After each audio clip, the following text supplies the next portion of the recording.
to another repair video. Before us is an absolutely stunning example of an Alco PA or passenger engine.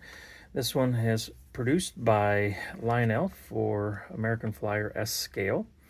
And the customer says that he's got an issue with one of the motors overheating.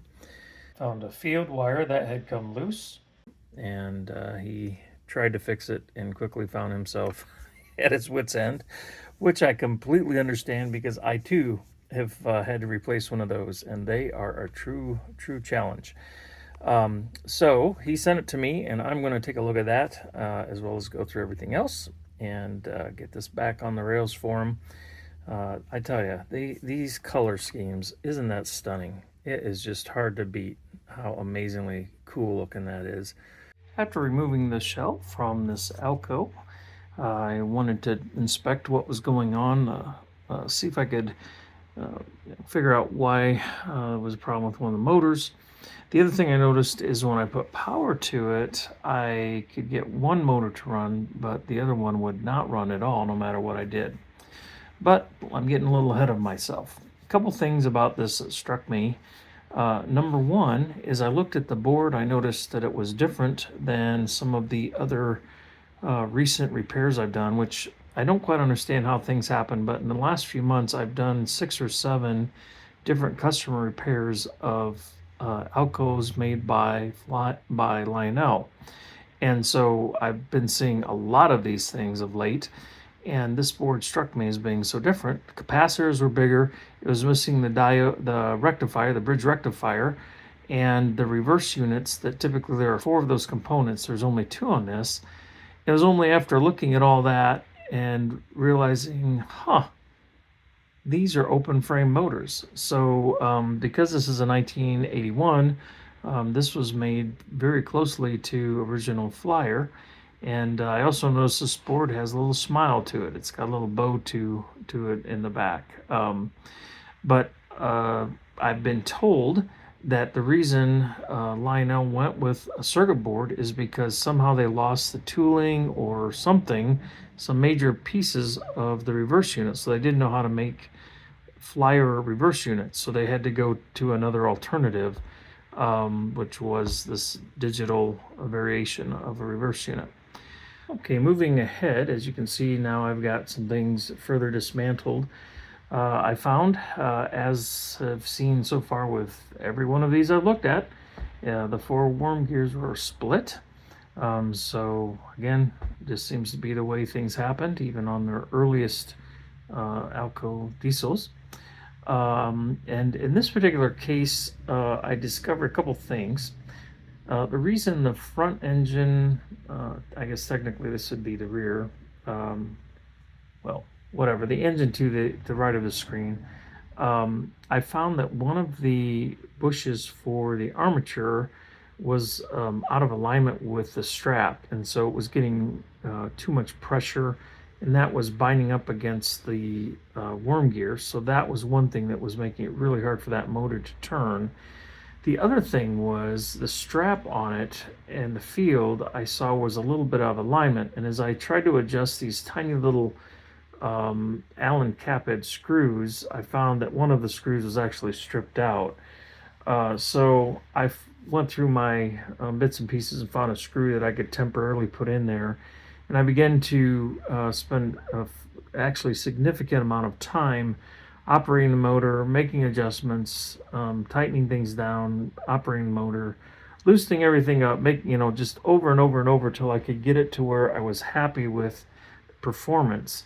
And one of the things I would say too, when you're working on these things, you obviously want to check your fields, make sure they're in good shape. This field was at 1.1, which I think is pretty good for these fields. The armature, all 3 wraps on the armature were at 1.7, and this was consistent from one motor to the next.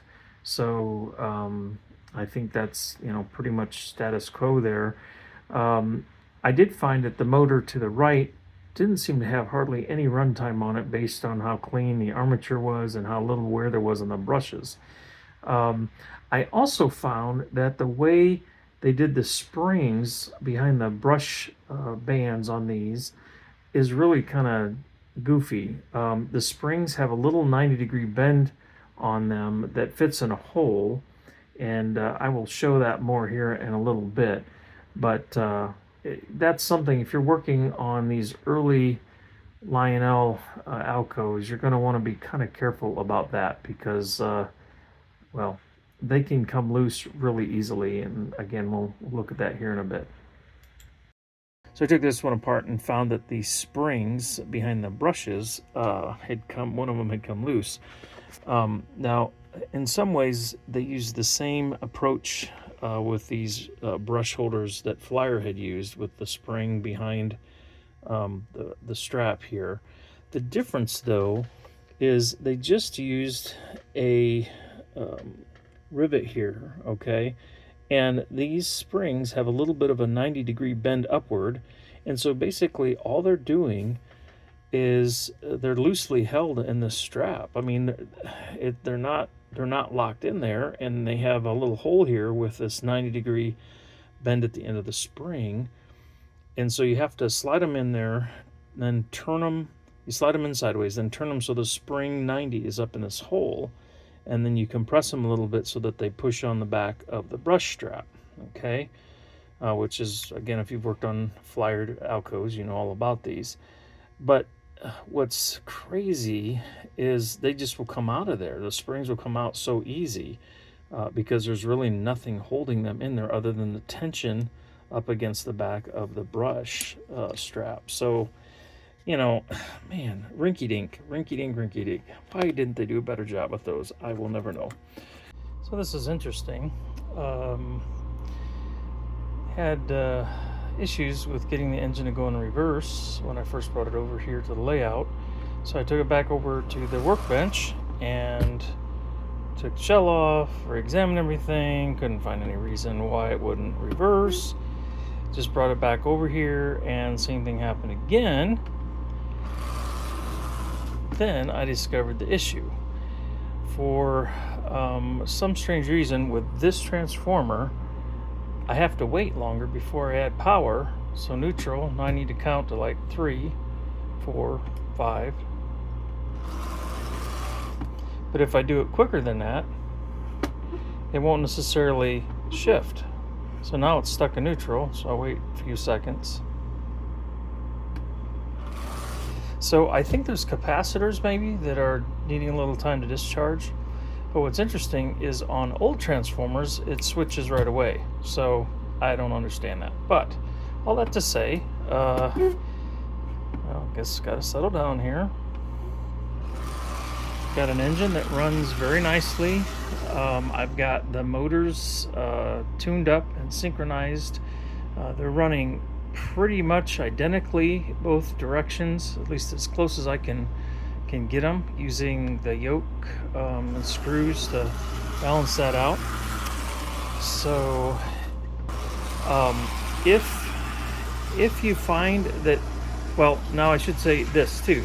So after getting the one motor to operate again and adjusting it, dialing it in, I ran it for a while on the workbench, and it actually stayed cool. In fact, the one in the back ended up getting more warm than the one in the front. So then I took that one apart and worked with the centering of the yoke and lubrication, cleaning, all those things. And then it seemed to run a lot better. And I think you'll be happy with the results. Now, in terms of the overheating piece, I'm not sure what to tell you there. I checked the ohms on the fields, and those are both at 1.1, which is where they're supposed to be. And I checked the armature fields, and those were all at 1.7. So as far as I can tell, your components are in tip-top shape. Your brushes look fantastic. Your commutator has virtually no wear on it. The one motor that wasn't running looks almost unrun. The rear one had a little bit of runtime on it. But this engine seems to have extremely low runtime.